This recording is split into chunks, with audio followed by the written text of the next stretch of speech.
murasa neza muri umwanya wa gatatu w'ijambo ry'Imana duhindurirwe izina.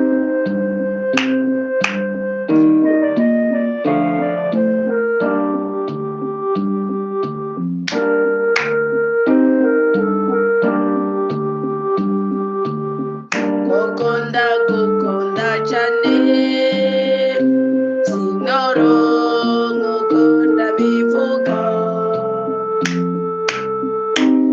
nkubwire mukama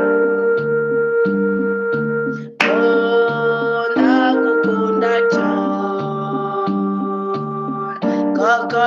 gukunda cyane sinoro nkukunda bivuga yo reka nkubwire mukama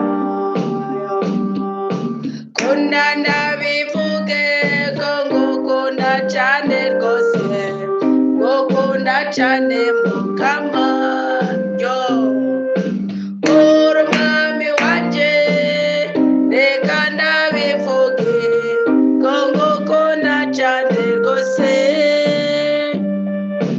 reka ndabivuge ko ngukunda cyane rwose ngukunda cyane mukama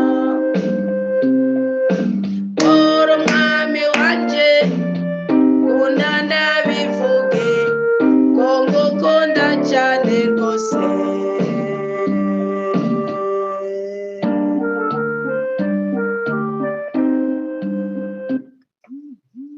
Tugire Kristo. Muraho murameze neza, inganji y'Imana yamamare mu mitima yacu, murakaramba nk'inganji y'Imana utsi mwebwe. Imana ibahezagire, Imana ibahe igikundiro, Imana ibahe umugisha, Imana ibahe umugwiza. Binyakirire nk'ubu habuze umugome w'umunyesha ariko arakuvuma ngo si icyoma ntaze kugurura butike, ariko arakuvuma ngo si icyoma ntaze kugurura ndandazi, ariko arakuvuma ngo si icyoma murafyina wezagira n'umutahe duhabwa n'Imana. Kuvuma n'umutahe uhabwa utangwa na shitani. Nara nimba bakora shitani bagabye barabundabunda baraye mu mayira abiri bagomba kuvuma. Ni gute no guhezagira n'uwakira umuhezagira? Nukube ko nimba wakiriye mu izina rya Yesu Kristo bimusure n'ikintu cyawe gishasha, ariko ntuje kujya Imana niguha ibigaragara kimwe muri 10 ukisubiritse mu nkoko uzoba uvunduruje ibyiza bw'ejo hazoza. Reka niko bimeze, ntangaza ngo nk'uko bivuga ngo inzi kose n'ukuri oya. Ubundi twaba turiko twigisha uzakora inco cengene cugurukire ciza ku buzima bwacu. Mbahaye ikaze rero muri umwanya wa gatatu abo twararanye ijoro ryose. Allo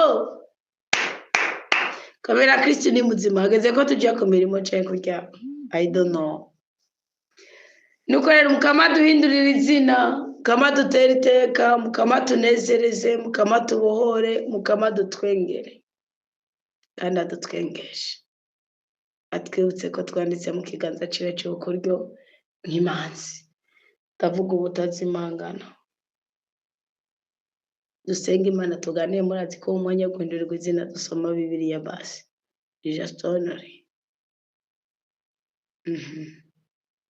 Turagushimiye cyane mukama kuko urinye n'inganji, urinye n'ubutungane, urinye n'ubwenge n'ubweranda, urinye n'ubushobozi dukeneye kuri uyu munsi w'190 kugira ngo tubeho turambye, turoraniwe kandi duhiriwe, kugira ngo ntihagire agasembwa kaba kuri twebwe. Tubanje kwitwikiriza amaraso ya Kristo adukure ku ibyago by'ubwoko bwose n'ibyaha ndetse bibe kure y'uruhanga rwacu. Amahoro y'Imana nawe muri twebwe, urukundo rw'Imana rutuvogere, ubushobozi bw'Imana bubane natwe, inema yawe mukame muri twebwe igwiriye rwose. Mu izina rya Yesu Kristo twakiriye umugisha w'uyu munsi, tuwuhuje n'uruhanga rwacu. Twakiriye umugwiza w'uyu munsi, tuwuhuje n'ibiganza byacu. Twakiriye inkuru nziza y'uno munsi, tuyihuje n'ibirenge byacu. Twakiriye ubudahangarwa bw'uyu munsi, tuwuhuje n'uruhorihori rwacu. ndetse n'agakomokomo gashikirwe kugira ngo umwuka wo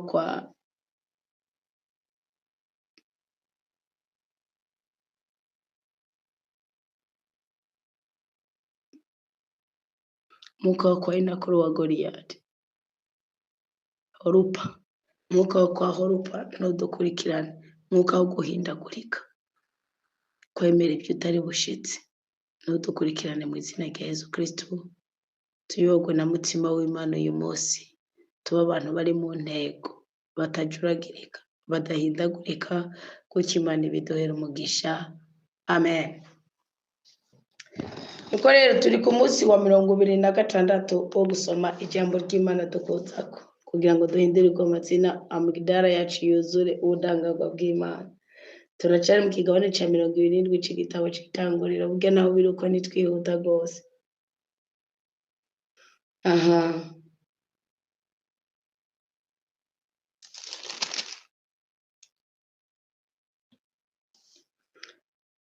Avuga ngo Yakobo ahungira kwa Labani. Anamwe Esawu yaraje kurira, nyina yamugomeye. Ndabasabye inyigisho ya 26 muzoyimvije ko tugiye ku nyigisho ya 27, ariko turaca mu kigabane ca 27.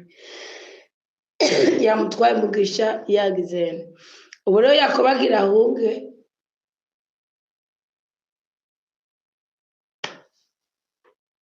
kubera ibintu bitatu. Icambere y'ibyo mugisha. Icya kabiri, nyina yamusutse ntari bumurengere, ntari bumutabara. Icya gatatu, ntari buhangarisha avuga Esawu. Mwibuke ko nyina Rebeka agereranya idini.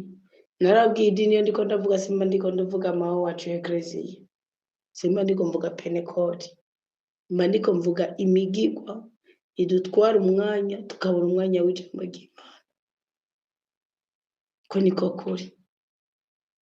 Abyumvise ko Yakobo yaratahura ko ashobora kugira umuvumo muganye, narahungira ngo umuvumo urambako. Abo bahekara baramuga niyangaye. Ati iminaniro Yakobo yagize gusa nawe nyene na nyina yaratakaje umugisha. Yakobo yarageze ko ahungira kwa Labani. Mwumvirize guhunga kwa Yakobo mukure mu nyigisho cyane abasore n'abigeme.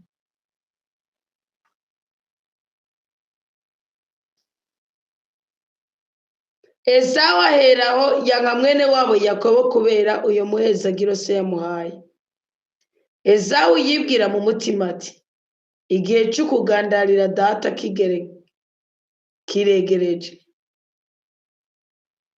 Esawu yibwira mu mutima ati, igihe cyo kugandarira data kiregereje, nzobone kwica mwene wacu Yakobo. Baburira Rebeka amajambo ya Esawu umuhungu wiwe mukuru. Nawe atuma ko Yakobo umuhungu wiwe mutoyi amubwira ati, mwene wanyu Esawu ashaka kukwihora akwice.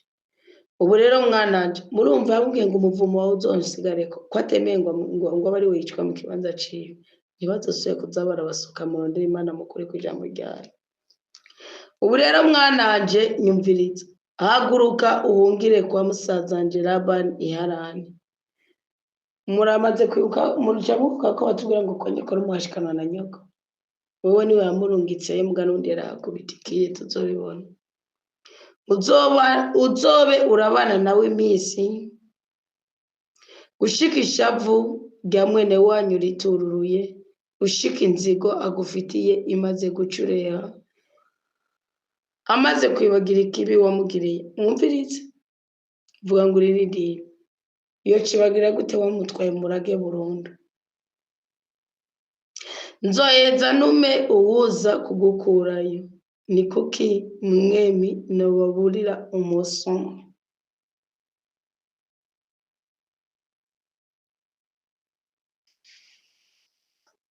Rebeka abwira Isaka ati, jewe naduhiwe n'ubuzima kubera abo bahetikazi. Yakobo ntiyabira umugore mu bahetikazi, uvuka muri iki gihugu ameze nkabo. Je babimereye iki kubaho. Murumva ni kosa wenyine yakoze mu kwitandukanya n'abana biwe, ntibavuge rumwe. Umugabo aje kwa Isahaki. muca mwibuka Sara yasutse Burayimu ngo genda wabire Hagayi ngo nzotega ibibera mbyarireko mugabo mu nyuma Burayimu akigira agaherayo akaba ari we yagaruka kuja kwambaza Imana ngo ngira ikigongo mungarukanire uyu mubiri ndababwira ni mubiri ndagukunda cane ariko ico dupfurabora nzokwambika agakanzu nkwambike n'akajipo nzokwambika uturato nkugaburira umuceri nzoguhana agakoko ndaguhe n'agafi ivyo byose mwishe uzobora nukwiye kuguteranya n'Imana Rebeka aratangwa ari Dodoma ngo byoma ririko ubundi ho Ezawu na Yakobo bose barongoye abahetikazi n'atarongoye umuhetikazi ni ikibazo ngo Izahaka amagara Yakobo aramuhezagira amuha itegeko amubwira ati ntuze wabire umugore mu bakobwa b'Abanyakanahani haguruka ugende i Padani Aramu mu rugo kwa sokuru wawe Betuweli habe ari ukura umugore mu bakobwa ba nyokorome Labani murazi amabi bamukoreye Imana mushobora byose niguhezagire iguhe gusagarara no kugwira kugira ngo ubikoraniro ry'ibihugu umugisha warawutanye kwe niguhe umuhezagiro yahaye Aburahamu wewe n'urubyaro rwawe kugira ngo wiganzire igihugu wabayemo inyambukira cya gihugu Imana yagabira Aburahamu Izahake arungika Yakobo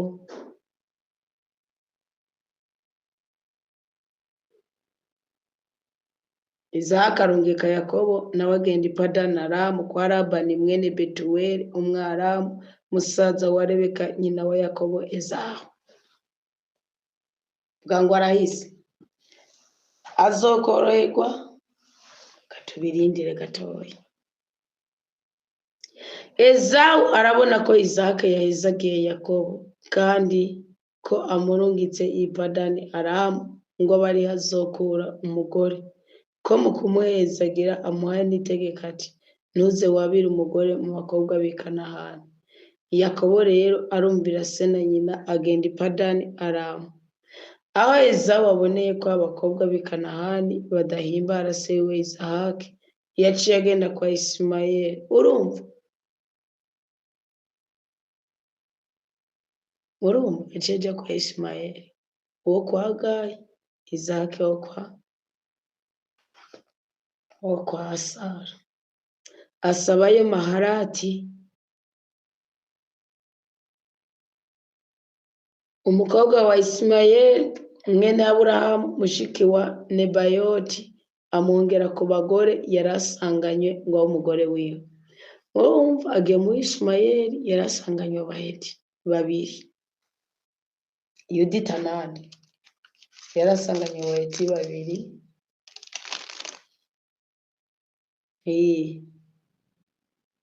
Eloni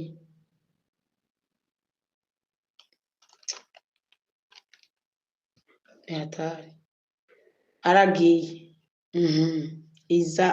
Ezawu bari basigaranye asigara akora amanyanga indoto za Yakobo ava i Berisheba agenda i Harani ashika ahantu araraho kuko izuba ryari rirenze yakira rimwe mu mabuye y'aho hantu aragiseguza yiryamiraho ararota abona ingazi ishinze hasi maze umutwe wayo ugakora ku ijuru abona kandi abamarayika b'Imana bayidugako bongera bayururuka nguwo umukama ahagaze hejuru yayo amubwira ati ndi umukama mwumve ko ari indoto burya atari activity si igikorwa cyabaye amvise umwigisha w'ijambo ry'Imana yayigishije nk'uko ari igikorwa cyabaye no yari indoto cyo gituma indoto yagiye gusohorera yari yaragiye kandi nyuma y'iminsi runaka y'imyaka runaka yari indoto si igikorwa cyabaye ngo baze abamarayika bamuganize amabagende ngo umukama ahagaze hejuru yayo amubwira ati ndi umukama Imana ya Aburahamu so wawe n'Imana ya Isahaki iyi si uryamye ko nzoyiguha, uwo ni urubyaro rwawe ruzongana n'umukungugu wo ku isi, uzosagarara mu burengero, mu buseruko, mu buraruko no mu bumanuko. Imiryango yose yo ku isi izohezagirirwa muri wewe no mu rubyaro rwawe. Jewe ndi kumwe nawe kandi nzokuzigama aho uzoja hose, nongere ndakugarukane muri iyi ntara. Umva ko rose isezerano.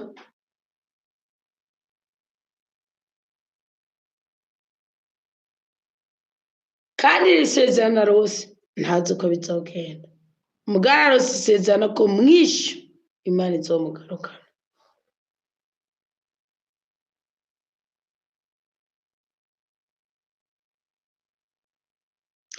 Yakobo avuye mu itiro avuga ati ni by'ukuri umukama ari muri iki kibanza, nanje sinabimenye.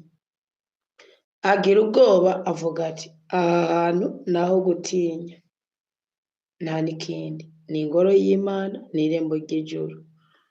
Yakobo abyuka kare mu gitondo, atora ryabuye yari yiseguje, arishinga bwa nkingi, asuka amavuta ku isonga ryayo, aho hantu acahita Beteli, ariko ubwa mbere ico gisagara citwa Luzi. Yakobo acagira indagano avuga ati Imana niyanzigama nanje kanzigamira muri urugendo ndimo.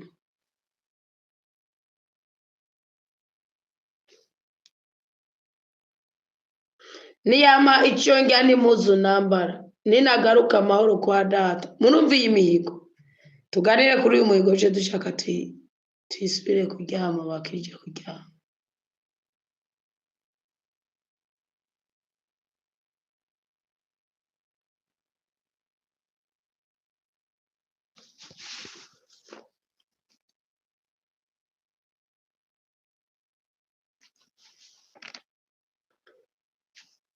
Acagira indagano avuga ati Imana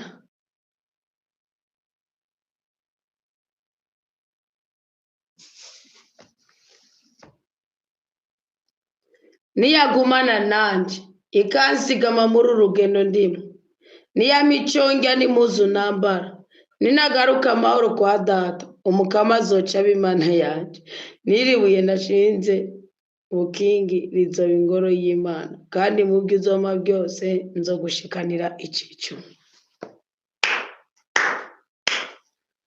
Nkunda Imana ukuntu izi guhuza ibintu. Mu izamu ry'ukuguruza ikirere ciza ku buzima bwacu, nabaganiye ku ntaye y'umukristo. Unaho mu guhindurirwa izina, ndabaganire ku ntaye ya Yakobo. Yakobo izi ndagano yagize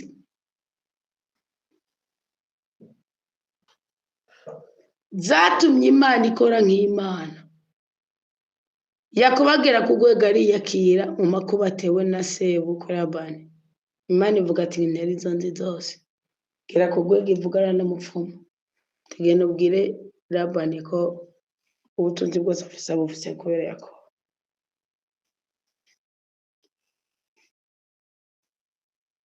Labani araturubura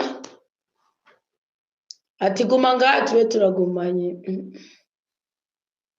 Ntibyemera, si ibintu byose byemera.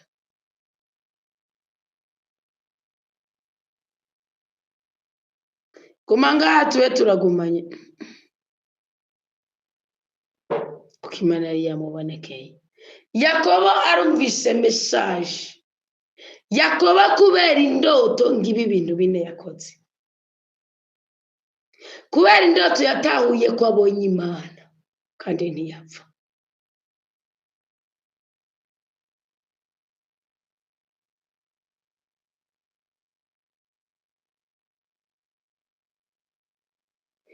Yakobo kubera indoto yatahuye ko abonye Imana, ngo acagira indagano. Ese ico mu munsi ukagira indagano,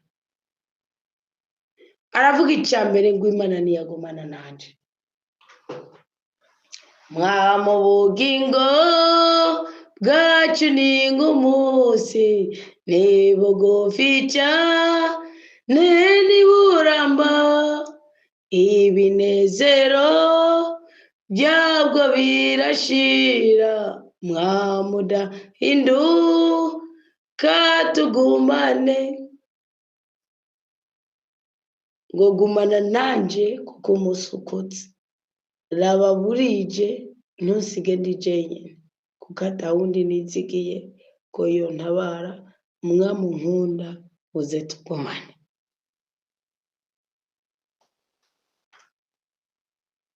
Ese icyama ugomba guhindurirwa izina, iryo zina ukava mu izina bugumba ukaza muri bukeya, ukava mu izina canira ukaja muri gikundiro, ukava mu izina mahano ukaja muri mahoro, ukava muri bitete, ukava muri bisuzuguro.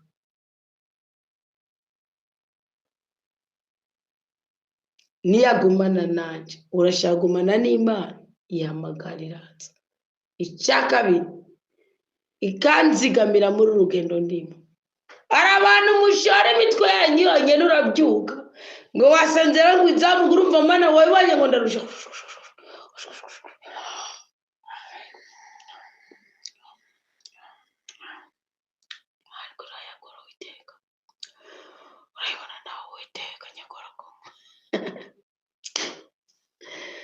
reka mbabwire shitani ntikabahende. Nufata gahunda yo kubyuka gusenga emera ko ari umubiri wawe ugiye kugira uburetwa ko umubiri wakunda kuryama. Mbabwije ukuri hamwe Imana itomera umugisha amajoro ndara yo binenganije. Ndababwira impamvu mu bagore bakunda kuryama na rimwe bose nakunda kuryama ko mucere mfite akazi ubundi ntabwo nakora mugabo maze kugira imibabaro y'ubuzima nkagira mara kugira iminaniro kubera kubundabunda abantu meraniye amadeni kubera kubura nyene urumva nyene barantwaye abana barirukanye abo twabana sinigeze nigenda naramugene sinigeze mu buzima bwanje nibana cengo tubane turi abantu babiri gusa cye batatu namanye n'abantu benshi gose mu buto bwanje bwose. Igihano ca mbere buryo umugabo yampaye ahubwo ndakibonye bunye yanyambuye abana anyambura n'abavukanye arabirukana abana nabo arabatwara kwa mushike mu kibikira.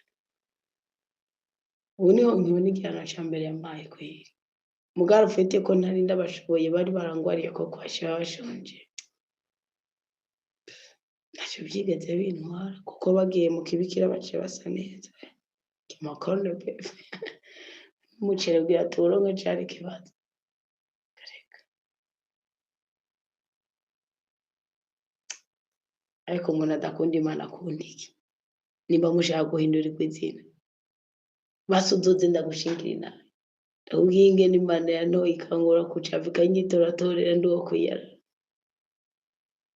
ayimbere n'umugabo akurongo yaragutaye ugati wowe ti umeze nk'ipantaro nambaye ubusore bwanje nahitaye muri twareti zitembera kamwe weze ti ubwo nurimi rwawe canke n'irindi jini yagaze hejuru yawe byo nukuri nawe wishe mu kibanza canje umbwiye no kongera ngaguto akamana iyo muzamu wari udufoto twandi nkunda abana bakomera Kristo uri buzingene batuzungurutse nagari ni ngo nutujavura no nukuri ni mu byigende ku Imana ibaho ubuhinga uko hari ikindi gihe naho naro gutegwa amase cyangwa amantuze mari zigo uzikurinda ndabivuge nzabaririmbira ubundi munsi aba tuzohurira ku wa gatanu kuri Rimyere tuzokaririmba maze twaraduhura ku bitaro no kumimba gusa nimuzobure kuzana ndabaha carte d'invitation kamana uzikurinda kwe Yakobo aravuze ngo Mana nugumana nanje gira Imana igumane nawe mu byo urimo byose ukanzigamira muri urugendo ndimo urugendo urimo n'ubuzi icyo muhuriraho. Yakobo ntiyarabizi yuko kandi ari ibimenyetso bigaragaza ko atahora aja kwa Yinarume kuko ngo ahuye na Rakere ntiyamumenye yabajije abandi bungera abona ageze mu kibaya bamugereranije ko kimezemo warabaza ngo kwa Labani ni he ababwira ngo niyo ngo ngujya n'umukobwa waraje gushora ibitunga bito bito bikagaragara ko yaramaze kuba umwihebyi ubundi amategeko yaragiye ipadani yaciye yarenga isaha itaragera arafata arazivomera ambwira ati twidugire ari wowe ugiye akora imyaka 14 buryo bavuga ari umupasiteri nigeze kubona ariko arigisha avuga ngo kubona ngo yari yarasoze ngo mu gukunda ngo abagore oya kweri wapi yakuba kugira ngo akwe rakere imyaka 7 ahubwo ni ikimenyetso cy'ubuhizi kubera iki bugice umutima ukunze wawe nukitaba kitashingiye ku bugome uzogiharanire ko kironka niyo 6 dufise kuri isi Yakobo rakere ni watangwe kuba mu marangamutima yiwe Yakobo rakere ni we yari mwiza bote physique uko biri kose no kugira rakere agombaye ni sikosa rya Yakobo nikosa ryuko arafise ibigirwamana afise connection n'ibigirwamana byase mwana ko ari byavuye bikamwica nabyo Yakobo ni yakora mu isi y'umuka ni yabimenye Imana ndayikunda uko nitubwira ngo nawe muzobazwa ibyo mutamenye cyabuze amenye ibyo mutabwiye iyo ndabivuga rero bamunkundira mu byumvirize kandi mu bishire mu ngira Imana impumugisha namwe bamugisha guce kabiri cyeko nta byishishaka shaka ibimwiye Imana izo ndinde gusaba indinde gusegerereza indinde inzarira bizi ko nayikubitiyemo bigakomera indinde kugenda gusa zinyimi bisangana amababa yo kuguruka mugaye imibinkwiriye indinde ko ninyimi inzu indinde ko baza kunyugururiza ko ngo napanze ako nakaronanze nge biramagije Salomo amaze kubyiwoza byose avuze Imana reka nkwize ibintu bibiri nubinyime zonyime gukena abantu kishizina ryawe unyima gahimbo nava nirengagiza ko ari bo wabimpaye gatukisha izina ryawe kandi uru ruganira rwaye ko bamwe mwibaza murabyutse muragenda muraguruka igikirenge urubaho turagenda utambaje amaraso ya Kristo iyo tuvuga ngo mana turinde guturuka tukatabunyama mwamwatse ko atabo byabayeko ubu rero yari ikinyoma cya shetani mufise ngo Imana yagenye ngo wari umunsi Imana yagenye Ezekiya rero ni wari ari umupona ngo Imana yamuhaye imyaka 15 kubera iki kwibutsa Zamurira jara niyo myaka 15 yari kurenga Ezekiyasi nuko yaciye agira ubugoma kakira ingabo za Rama kakira baramu ngo baje kumusuhuza bya byubahiro byanyu byo mu mubiri batandukanye n'Imana dushatse twagutandukanye n'Imana akajipo kagutanganye agashati kagutanganye n'imwe two kurya gacupa kanamwe murarinda kuri kandi gawa mu rugendo ndi mu rugendo ini cyambo ryamukomeje se uko rabana kamudida ntadidike muze muri amajambo mwatura ari abantu kandi maze kubona ko babinegrije ndagira ati kimwe muri 10 ni mu gitanga atura yavuga ngo nanga byinshi ngo girane cyangwa ngo giziki no bavuze kimwe muri 10 ni kimwe nigabije na rimwe cankera rimwe na yenyene adatangika na ututeka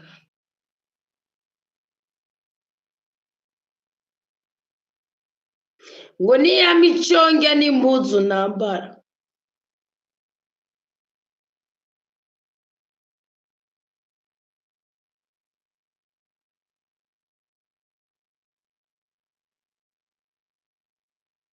asabye icajya n'icana nawe atanze ibyo barya kugira ngo yibumurage murumva icarico asavye ibyajya n'ibyanwa mwibuke ko inyanduro yo gutwara mugisha Ezawu ariyo ntandaro y'amakoba ubwo Ezawu yaravuze ngo yagize kuntwara iteka ryo kumifura oyongere no ngari asikahike abiye dusanga dutanze byose uriya michonge n'impuzu nambara ninagaruka nkagaruka amahoro kwa data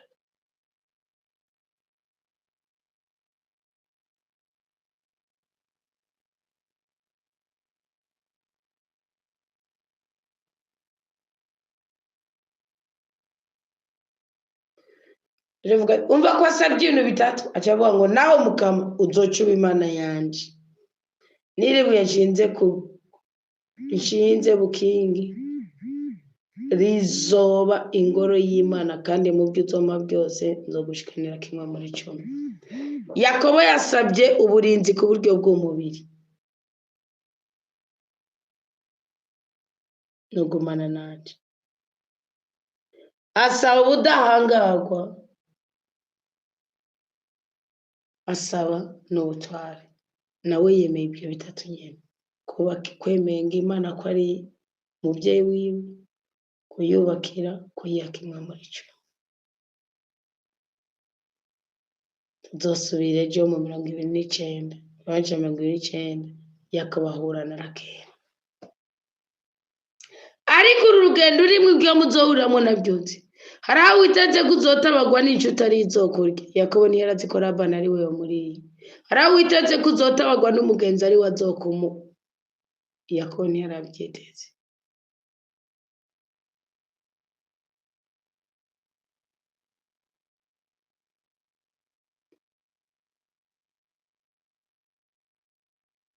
Bakumwe n'Imana, sezera n'Imana, higira umuhiga Imana. Umvise naye narungitse inyuma y'izamu ryo kwakira isezerano rishasha, hari nka sasaba avuga ngo guhiga umuhigo muri rya misi 21 y'amasengesho agatera toronka akazi umugabo wiwe. Guhiga umuhigo n'ikindi kintu muganje natawuhigura asha zoyaruka. Turagushimiye cyane bukabakuru bwatumaranye nawe ubwoko bwawe. Kimwe mu bintu byasasiye urugamba rw'ubuzima bwa Yakobo kugira ngo azohindurirwe izina nk'uko natwe ariryo zamu turimo, cyabaye kugira umuhigo mu buzima bwiwe. Natwe tuguhigiye ko tutazokuryaganya kimwe muri 10, tuzokubera ingoro.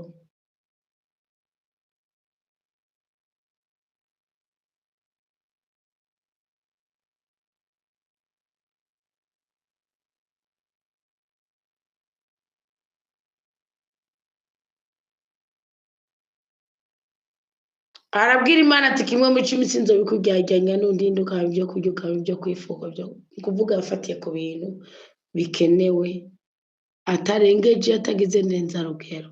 None rero se mukama natwe turabigusabye nk'uko nyene kwa Yakobo, tugire neza uduhe ibyo kurya ibyo kwifuka, tugire neza uduhe igikundo uduhe kwemega urugendo rwacu turimo.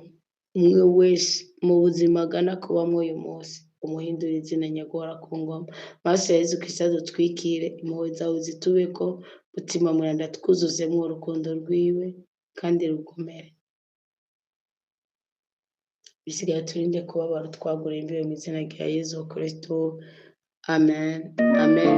Rero mugire umugisha, muhabwe inema y'Imana kandi be muri mwe bikwiriye rwose. Amen.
Uganda.